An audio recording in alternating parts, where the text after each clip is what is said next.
Duke's Premium Meats Home Delivery is committed to providing you with the best quality meat delivered right to your door. Offering certified Angus beef, grass-fed beef, Wagyu, and many more premium options, nobody beats Duke's Meats. Make sure to check out all that Duke has to offer at dukespremiummeats.com. Criswell Culinary aims to create a new standard of unique, affordable hot sauces that satisfies the more developed cravings of today. Boerne brand Texas-style hot sauce is a boldly layered sauce with density and personality to proudly represent Texas. Go to boernebrand.com to find a retailer near you. That's Boerne, B-O-E-R-N-E, brand.com. 0 Point Organics grows and supplies microgreens for over 30 major restaurants in the Houston area. Consistently perfect quality in flavor and appearance, their microgreens will be the best you or your customers have ever had every single time. Go to pointorganics.com. Welcome to the Cost of Goods Told podcast. It is season 2, Darren.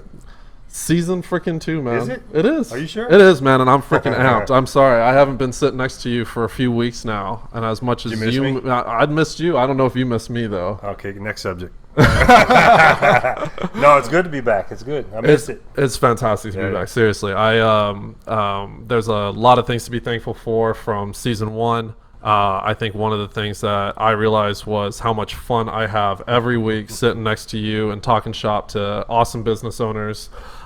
Speaking of awesome business owners, we actually have 3 sponsors for season 2, and a lucky couple sitting here in front of us, or I don't know how lucky they are to sponsor this podcast, but we'll take it. They'll determine that. They'll determine that here pretty soon. Well, I appreciate it. So, Boerne brand hot sauce. Could not be happier to have y'all on the podcast. Could not be happier to represent y'all's brand on the podcast. It's a phenomenal product. I can't wait to kind of tell everybody and talk about y'all's story and journey into this.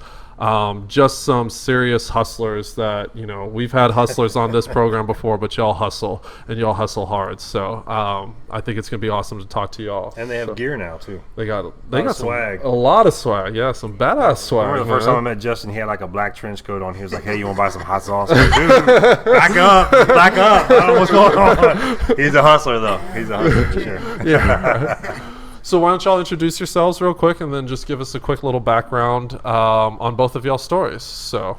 Yeah, hey, I'm Justin Myers with Criswell Culinary. I'm partnered with Lance Criswell, one of the other owners, and Catherine and I have worked very hard. This is Catherine. She's my wife, but she's also one of the vice presidents of our company. Nice. And she does all of our marketing, and she kind of does everything. When you're an owner or a partner, right, you do it all. That's right. Yeah. Yep. Again, he introduced me. I'm Catherine, and I love to do all the social media aspects of it all, promotional things, setting up at different restaurants and locations, just kind of putting the product out there, letting people get to know it a little bit, taste it for themselves, and learn how to use it, whether as an ingredient or a condiment. Welcome to both of you guys. Thanks for hanging out with us. We appreciate it. And thanks for your sponsorship. Yeah. So with that marketing and so forth that you're doing now, is this something that you did before, Is it something that you continue to do, I did. So I did a lot of promotional things with different companies out there, different liquor companies or beer companies back in the day. And so it's definitely ingrained. It's easy for me to be in front of people, definitely putting a product or pushing a product, and just kind of representing it all around being, again, being social, and that's part of what I love to do. So definitely in my blood. Okay. Yeah, and we even incorporated a lot of what she did in the past. Like she did a ton of marketing in the past with the liquor brands and things like that. So we've kind of taken a lot of her ideas and used it. So the hustle is basically in your bloodstream for both of you, right? Yeah, for sure. Yeah. I mean, so she has a psychology background as well, and so we use. I'm not saying another. I know. I'm done talking. I'm done talking. I left that out on purpose. If it was reversed, man, this would be a whole new podcast. So I should lay on the couch now. You know what I'm saying? Like I'm in trouble. Anytime. Yeah, and it's crazy. I mean, we both were raised to work very, very hard. The way I grew up was, I was baling hay when I was 12 years old. We just work. Yeah. That's what we did. And like a lot of other business owners, I have a full-time job. Lance has a full-time job, and we rely heavily on Catherine really to push us and get us in the right spots at the right time, So, but yeah, we work, and that's what we do. So where are you from originally? You say you're baling hay. I mean, Yeah, you're out there in Brookshire, Texas, baling hay, or where? Yeah, Where are you so from? I'm originally from Midwestern Illinois. Okay. And I got to Texas as soon as I could. He just won the hearts of several listeners right there. He did. I've been here for a long time. I went to law school at Texas Tech. Okay. And graduated from Tech, and then lived in Amarillo for a while, and then moved to Houston about 10 years ago. Are you still practicing law or no? I do. I have my law license. I don't really practice a whole lot anymore. When friends get a speeding ticket from time to time, I come out. Hey, cha-ching. I was just saying, we're going to be calling for more than just sponsorships. He's a different kind of sponsor. Yeah. You know what I mean? Yeah, one call. Yeah, I don't. I mean, you know how it is, man. We're busy. I got a full-time job, and I'm doing this. It's kind of burning the candle on both ends. Sure. But it's good, And like I said, I'm not really full-time into this. It's really Catherine and Lance is running the Boerne brand company. I show up and get kind of a lot of. You're the eye candy. Is that what you're saying? You're the eye candy. He cracks the whip when you come. You got the workhorses and you're the eye candy. That's it. Yeah, that's for sure. So I help them with a lot of the business stuff. That's cool. Like that. So where did the recipe kind of originate? There's actually a really cool, from what I listened to the one time I came out and heard y'all, the whole thing about the mash and so forth is so intriguing. Yeah, so I can start. You can kind of fill in the holes or whatever. But so Lance Criswell is his idea, is his recipe. He was out in Boerne, Texas.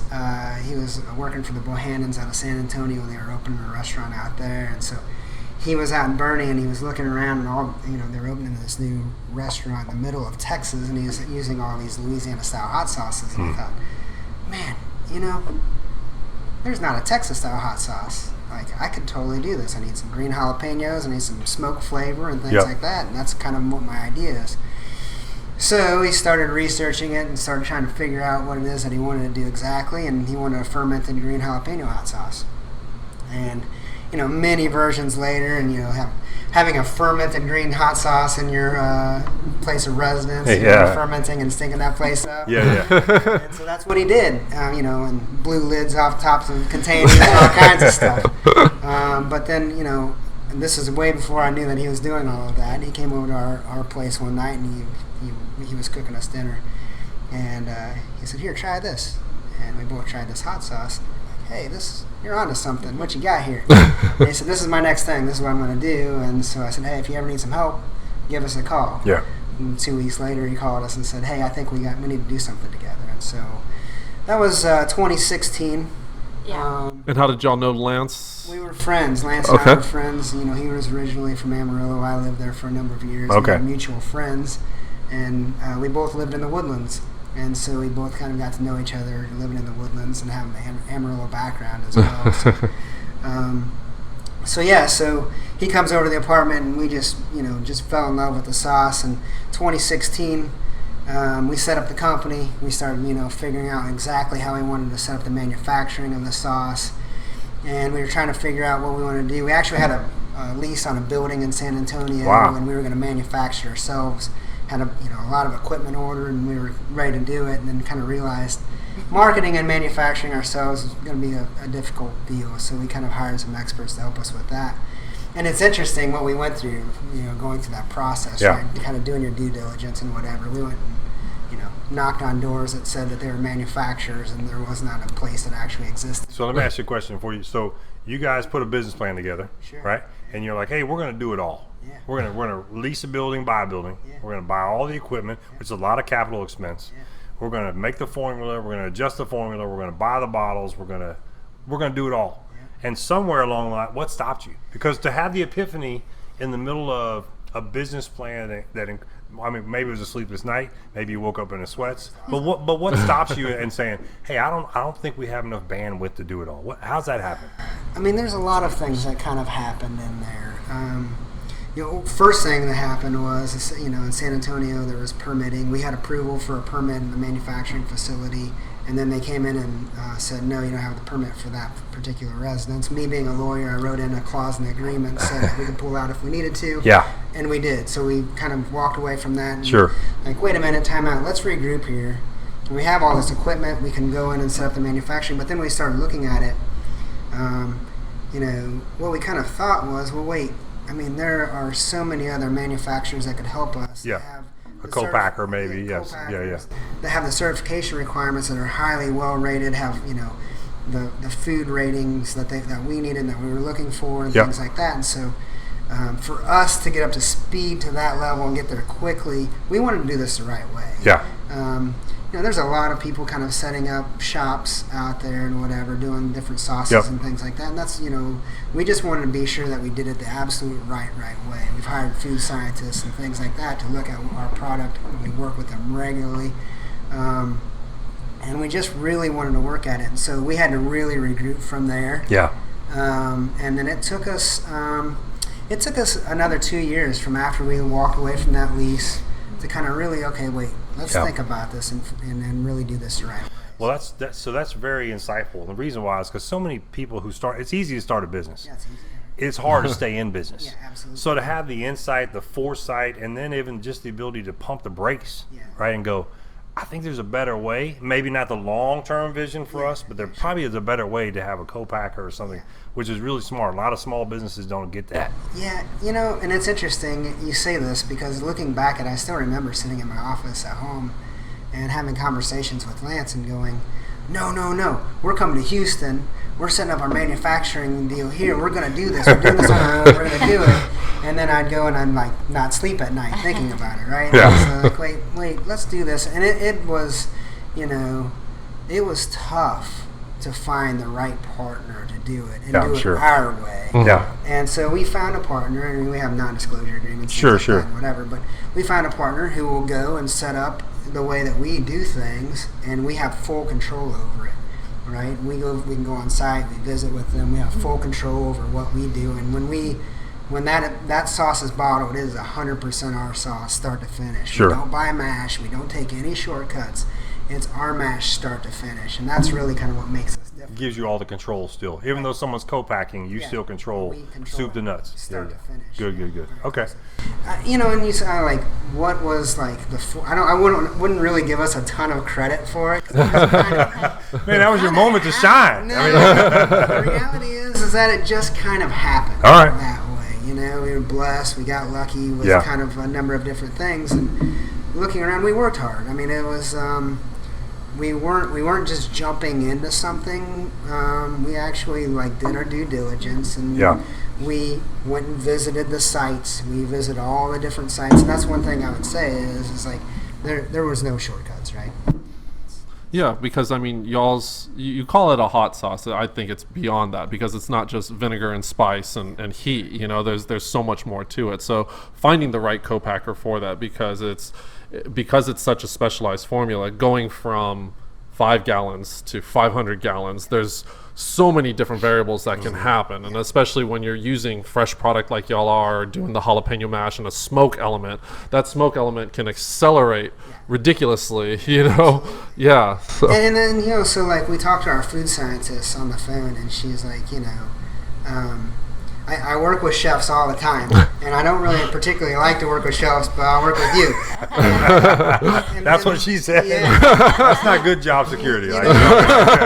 She works for a huge company up in the Northeast, so she's totally fine. She don't need us. We need her. But yeah, and the thing is what's interesting is what she says is it's totally different taking your fresh product, working in the kitchen, to taking that and having a 3-year shelf life on a bottle. Right. And then making sure that that's safe and food safe. It's a totally different thing. It's not easy, and so finding the right co-packer with all of the experience and years of experience doing this, and then letting us do it our own way at the same time is kind of unique. Did you test batch with any other co-packers? We talked to a lot. We talked to a lot of co-packers, and we're continuously talking, Right. If we develop another recipe, we're open to talking with other packers as well, right? This one is with the people that we're with. Right. They do a very good job with it. We're not going to mess with that. But if we have, another sauce, we're constantly talking to other people as well. Yeah, I just think that if a co-packer heard, oh, you want to make a hot sauce, they're like, oh, we've done 1,000 of them, and there's only like 2 degrees of separation between this one and this one, thinking that, oh, okay, and then you come in with the recipe, and they're like, the hell is this? Like, wait, what? Well, and that's a good point too. Most co-packers, not all, have this range of capabilities. Right. So as long as you fall within their range of capabilities, they're happy to pack it for you because they have the efficiencies and the experience. But if you do something different that they're not unaware of, they either fail miserably or they tie up all your time getting to the marketplace trying to figure out how to do it for you because they want the money too. Right. Absolutely. So, and then that's, so we're a fermented hot sauce. Yeah. There's very, very few co-packers out there that would take our recipe from start to finish, right? Now, lots of hot sauces are fermented. Yeah. But not necessarily at a co-packer level. Right. You're saying? Correct. Yeah. Okay. Yeah. I mean, there's tons of hot sauces on the market that are fermented. The big names are all fermented, or most of them are. But, it's rare for a new guy kind of on the streets to be, at the quantities that we distribute in to be able to be a fermented hot sauce. Well, it sounds like you hired all the right people. Yeah. When you hire food scientists, most people don't do that. They go from a stock pot in the kitchen to how do I ramp this up and just try to exponentially do the math, and it's just not that easy with food. So yeah, that's absolutely true. So were you all doing cottage law at first, kind of just... We did not start. Okay. So Lance and I were very, very particular about how we wanted this to go. We did not start until we had all of our licensing, all of our insurance, everything in place day one. We have our lot numbers, our UPCs are all set. Holy cow. From day one. It was a substantial investment from day one. I'm just going to say, yeah. And kind of a little bit of a gamble. Sure. It's working out for us. There's confidence in being a lawyer. Apparently. I know, right? Yeah, you and I, we don't have that confidence. We ain't got that lawyer swag. No, man. I don't write letters. I just show up. The only lawyer flexes sometimes. Yeah, the only bar I pass is the one that's serving me drinks, man. So I don't pass many of those either. Not running a business, you don't.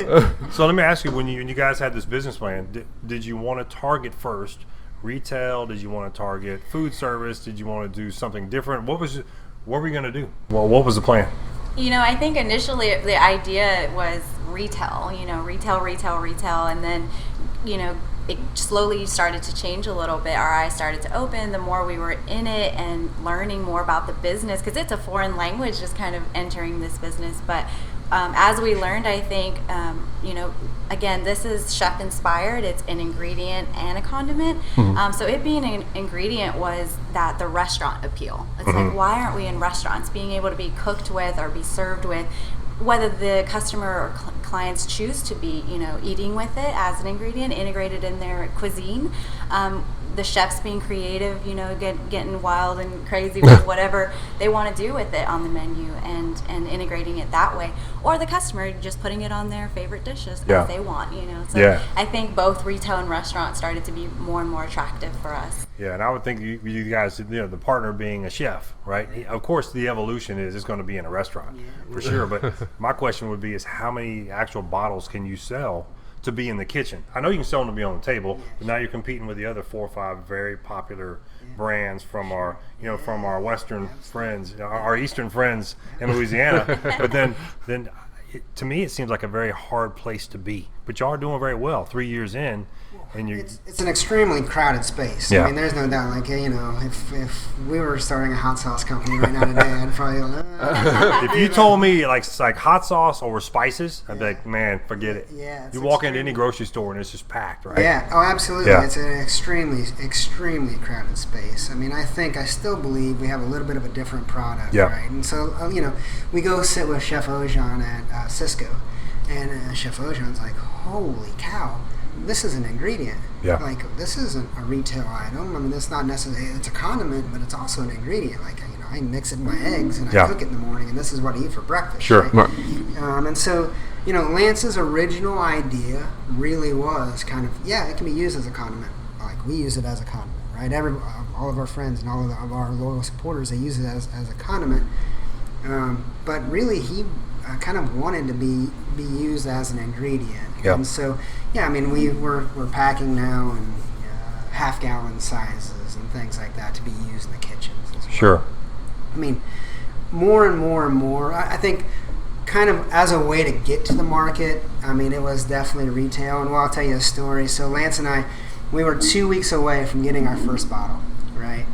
It's about a 100-day process to bottle Boerne brand.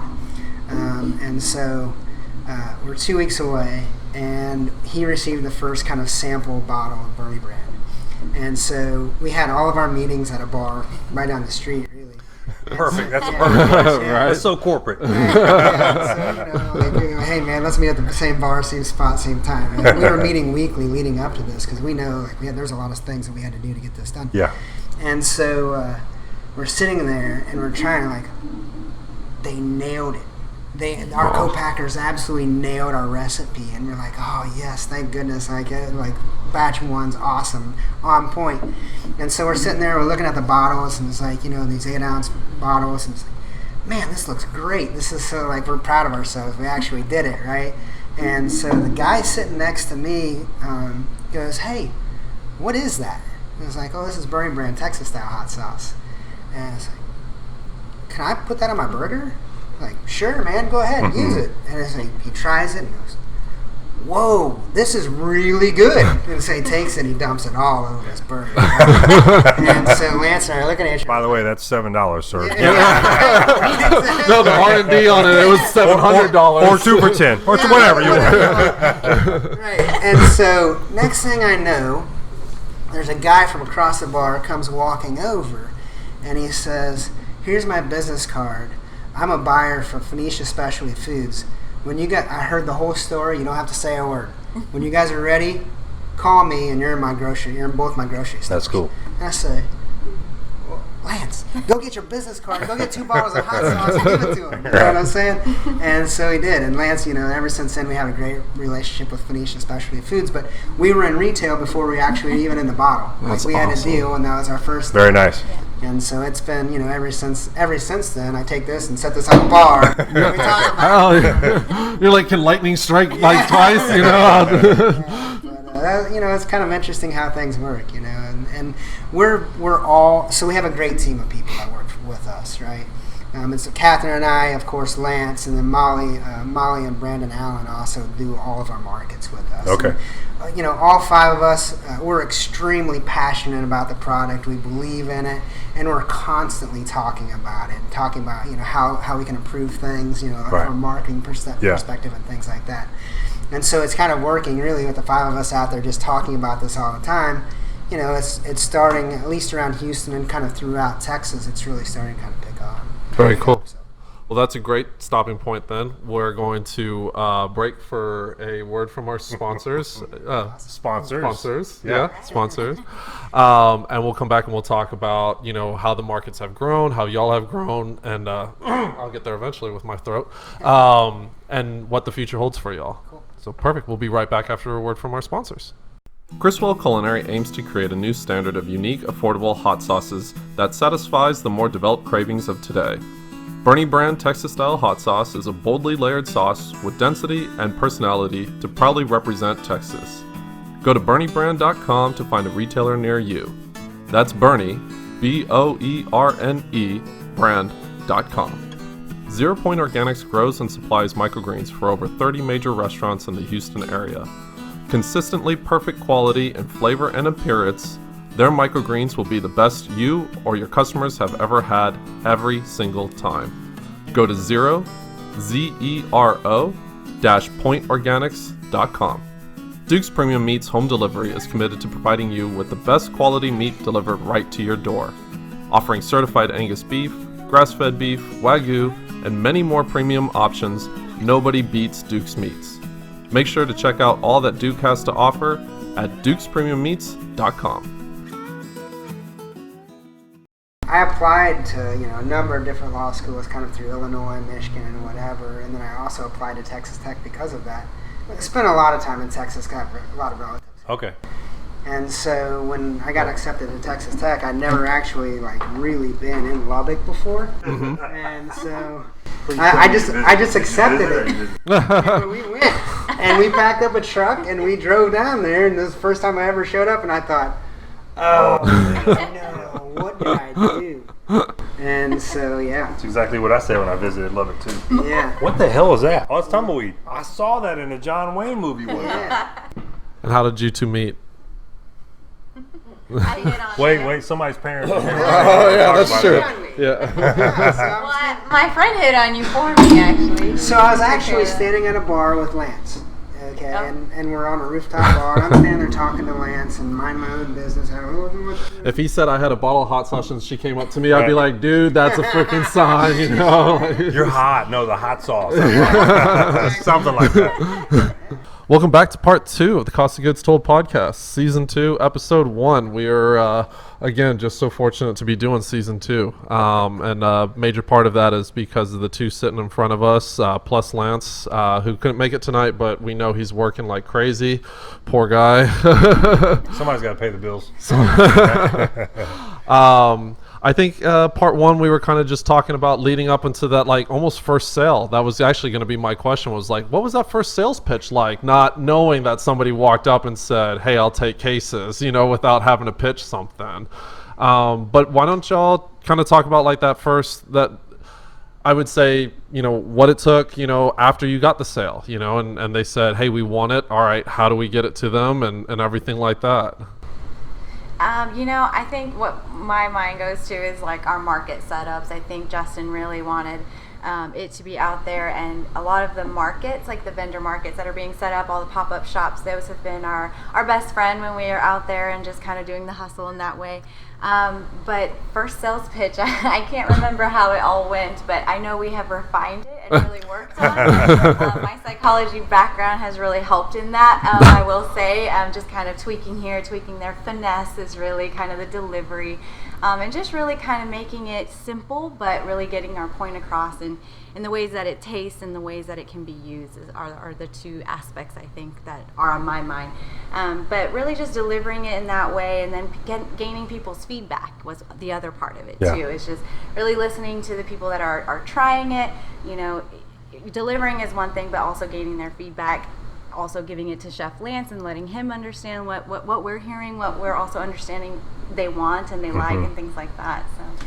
Yeah, you know, I would say I think the Boerne brand team has really learned a lot about, you know, how retail works and things like that. Like, we really didn't know what it took to get into a retail establishment, and, you know, like how the delivery actually works and how, you know, distribution all the logistics behind it. and all of that. Like, we were totally clueless, and we've learned a lot, you know. And so, like you say, how was the first pitch? Well, that was kind of the easy part almost, because the sauce, you know, Boerne brand really just speaks for itself. You know, people try it like, holy cow, this is really different. This is really good.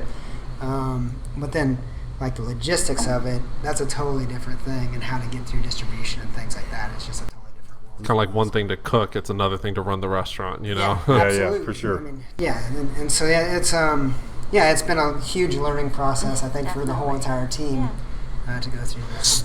Sorry, so if you were going to tell our audience listeners how you would describe your hot sauce if they've never tried it, or they've maybe not necessarily not familiar with hot sauce, but they're not fans of hot sauce, how would you describe it? How you kind of describe it in the pitch? Yeah, our general pitch really is that this is our jalapeno-based hot sauce. We really try to tone down the vinegar, although it, you know, that is the ingredient in there, but the number one ingredient is jalapenos, so you're going to get that flavor.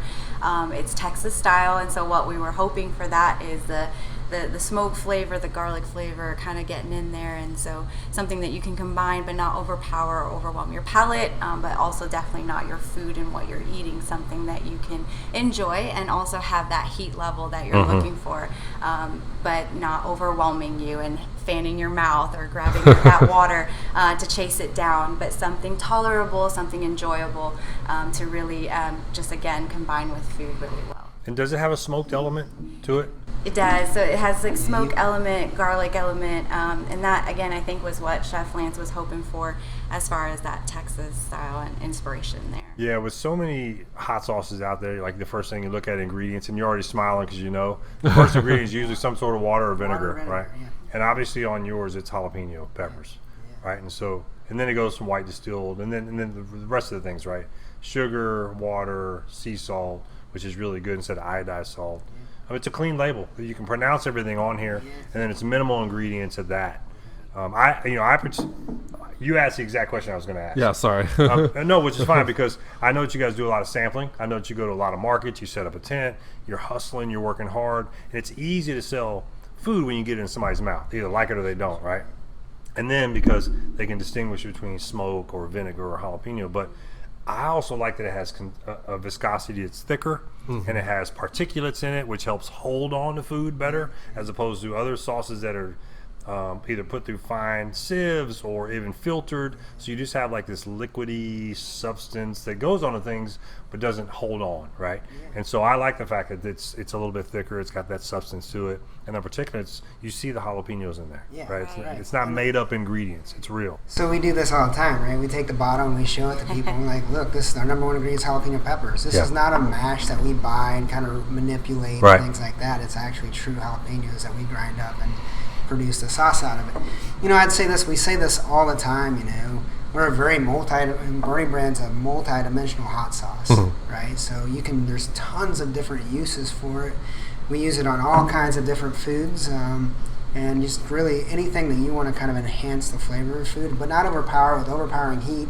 It's just, kind of right there at a nice level of heat. Tell me what Texas style hot sauce means. Because look, I grew up in Houston, but my mother's from Louisiana, so Cristal and Tabasco was one of the favorites that I've been to as a kid growing up. That's really all. They were the market leader. They did a great job in marketing and getting on the shelves, so it was the most readily available for you to buy.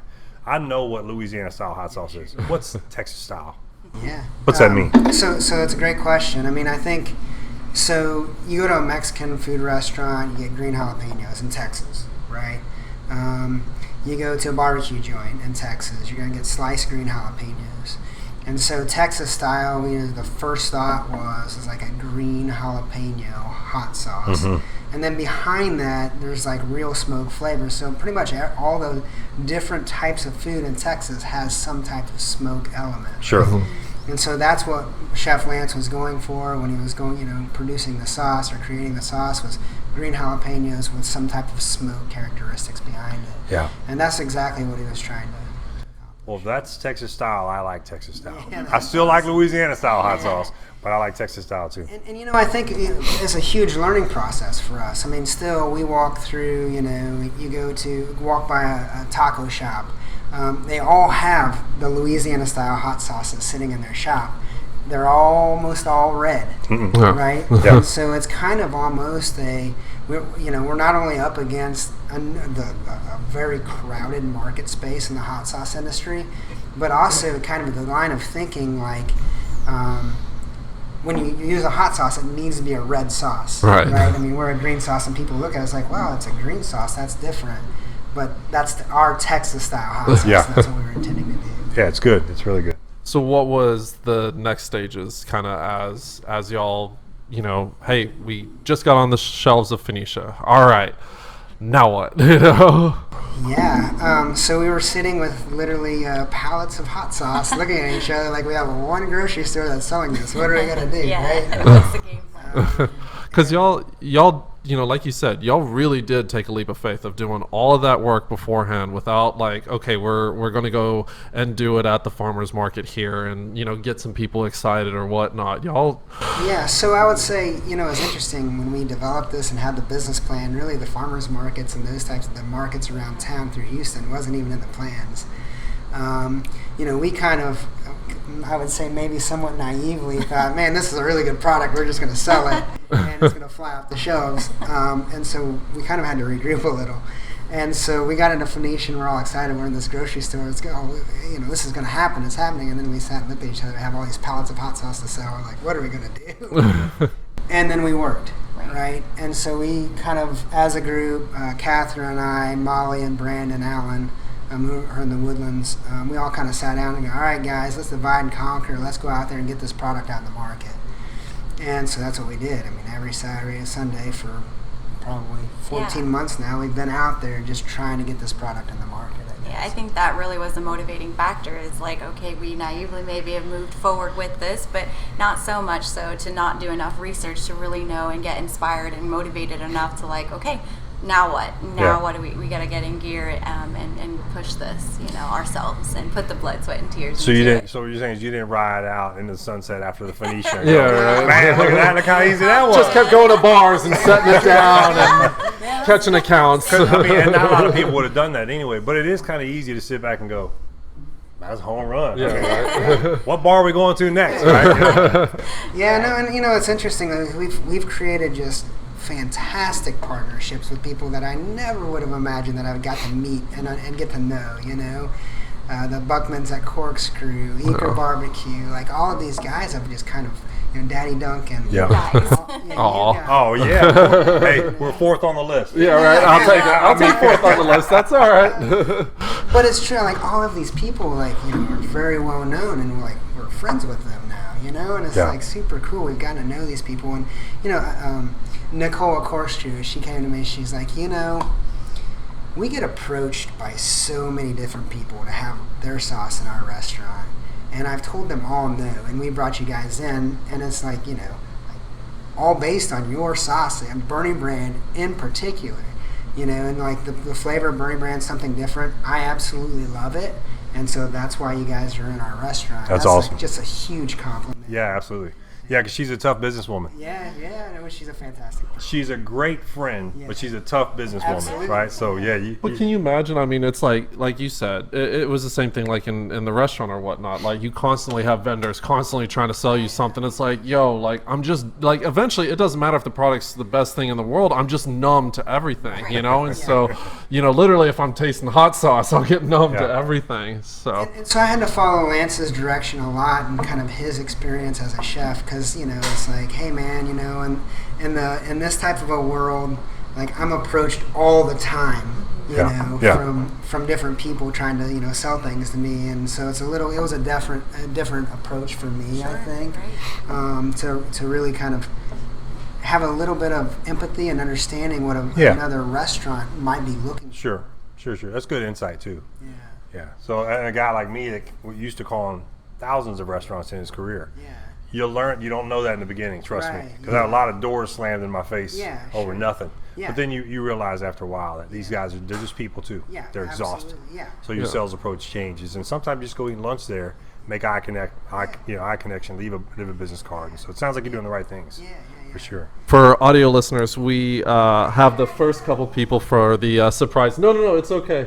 So we actually invited a lot of the guests from season 1 to come and kind of hang out and so forth. So we're so happy to have everybody here who could make it. So Willet's here from Burger Chan. Alan just walked in from Rusty Buckle. Really? Yeah, he just dropped something off. So Thanks for coming, man. we wanted to surprise y'all with that, and also introduce y'all and the people that y'all are supporting, because through season 2 we're obviously going to re-promote season 1 and so forth. So these people are also affected by your sponsorship, and I wanted them to kind of meet y'all and everything. So, and I'm sure a decent amount of them. So, but it's always good to see them again. So.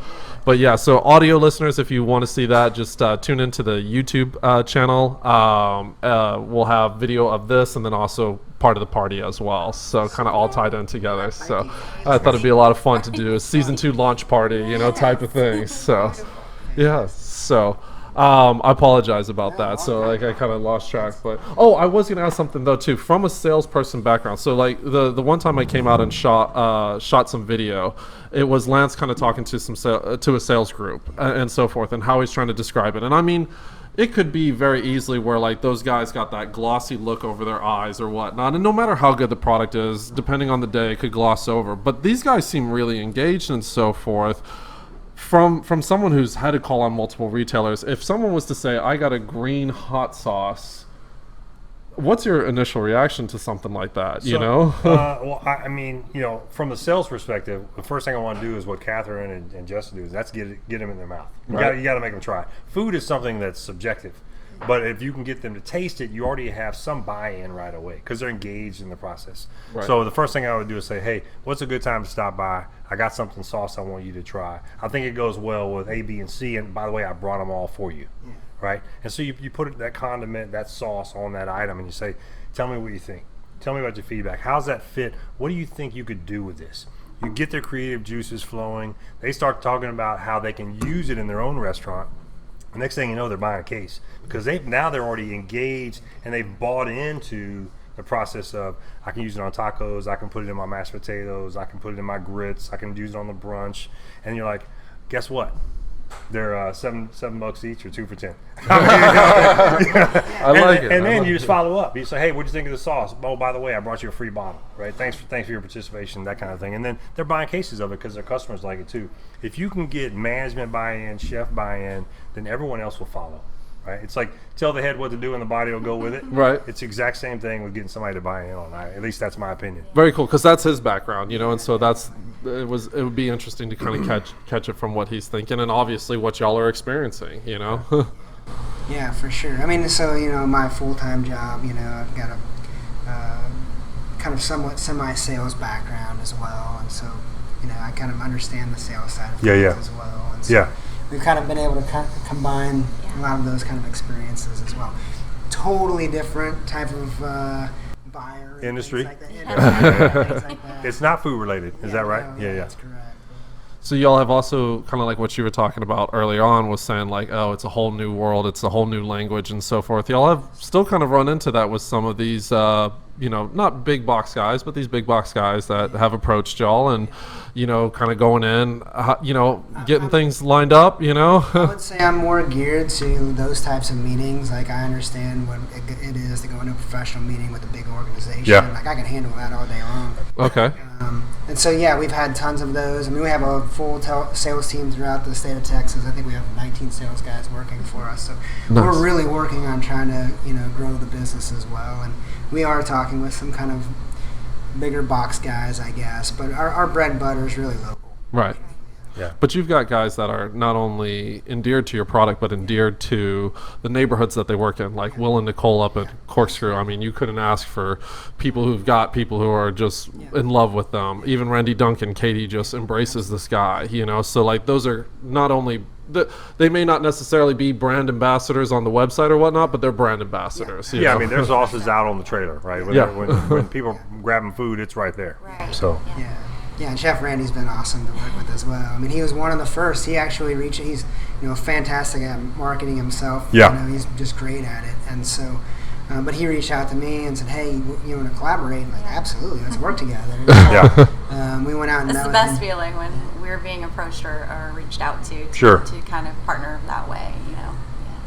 So what's next steps? What's the future hold for y'all? Can we tease something? We definitely have something in the works. Okay.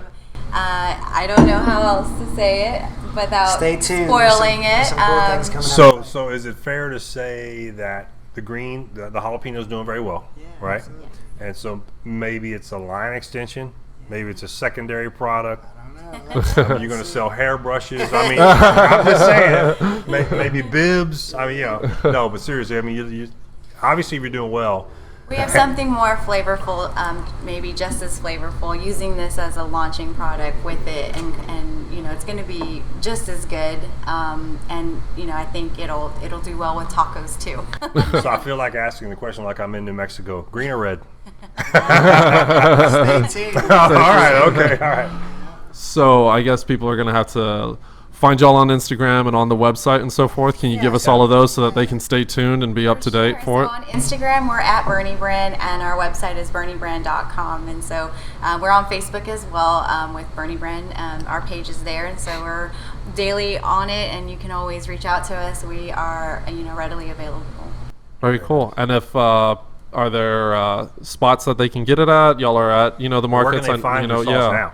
Exactly. So we're in, I think, around 40 different retail locations and a number of different restaurants throughout Texas as well. We have a list of all of our different restaurants and retail locations on our website. It's kind of hard to keep up with all the restaurant locations recently. It's a good challenge to have, Yeah, right? So, but yeah, you can find all of our retail locations. If you are a restaurant, you can buy it at Cisco. Yeah, Cisco, Benny Keith, or contact us directly, and we'll kind of point you in the right. And then grocery stores yet? H-E-B, Yeah, so Randall's, Central Kroger's. Market, Phoenicia's Central Market. Phoenicia Central Market. Aces Hardware. Yeah. Oh, perfect. Harvest Market as Harvest well. Market. Nice. Specs downtown. Specs. I was going to say. I thought I saw Spec on there as well. So. But if someone lives outside of the Houston area, you do a shipping deal? Yeah, for sure. So we have a coupon code online. Do you know what the shipping code is? It's Ship the Flavor, so 5 bottles or more, it's a free shipping. Okay. I'm so glad you knew that, Catherine. The social media. That's right. Yeah, right. If you said I don't know, I'd be like, uh-oh, shut it down. Yeah, really. She's Good running job. this Good thing. job. I'm just here. Well, guys, it's been awesome to have you on. It's great to know your story even more. We are excited to try your hot sauce with what everybody's kind of bringing for like a little potluck type of thing. So we're going to try it with some Beaver's food as well. So we're just going to start lathering it on everything. So Slather. yeah, absolutely. All I hope is that you brought enough hot sauce. Yeah, So we got more. We got there we go. They brought the jugs. So again, we could not be more honored that y'all, reached out and said, how can we support? It means the world to us. It gives us the ability to commit more time and energy to this and equipment and so forth. So it means the world to us that y'all reached out. So Yeah, no, thank you so thank much. you guys for having us, and for the listeners out there, I want to say thank you all for supporting Boerne Brand. You guys have been huge for us. It's been a fun year, and hopefully in the years to come as well. So Yeah, thank you all. Very grateful. You're welcome. Well, awesome. Well, That's I'll cut in the new outro and everything right here. So The new outro. the new outro. I learned a new word just now. Yeah, there's Outro. intro, there's outro, but I'm leaving that in I thought because you were it's speaking making me laugh. Spanish. No, I I know, I right? knew you came back from Montreal. Maybe it's a little French. I have no idea don't what's know. going on right now. I need another beer. You need another beer, and I need some hot sauce, man. And some of the food. So, thanks to all our listeners. 5 stars, all that good stuff. Like and subscribe. I'm ready to eat. Let's go. 0 Point Organics grows and supplies microgreens for over 30 major restaurants in the Houston area. Consistently perfect quality in flavor and appearance, their microgreens will be the best you or your customers have ever had every single time. Go to pointorganics.com. Duke's Premium Meats Home Delivery is committed to providing you with the best quality meat delivered right to your door, offering certified Angus beef, grass-fed beef, Wagyu, and many more premium options. Nobody beats Duke's Meats. Make sure to check out all that Duke has to offer at dukespremiummeats.com. Criswell Culinary aims to create a new standard of unique, affordable hot sauces that satisfies the more developed cravings of today. Boerne Brand Texas-style hot sauce is a boldly layered sauce with density and personality to proudly represent Texas. Go to BoerneBrand.com to find a retailer near you. That's Boerne, Boerne, brand.com.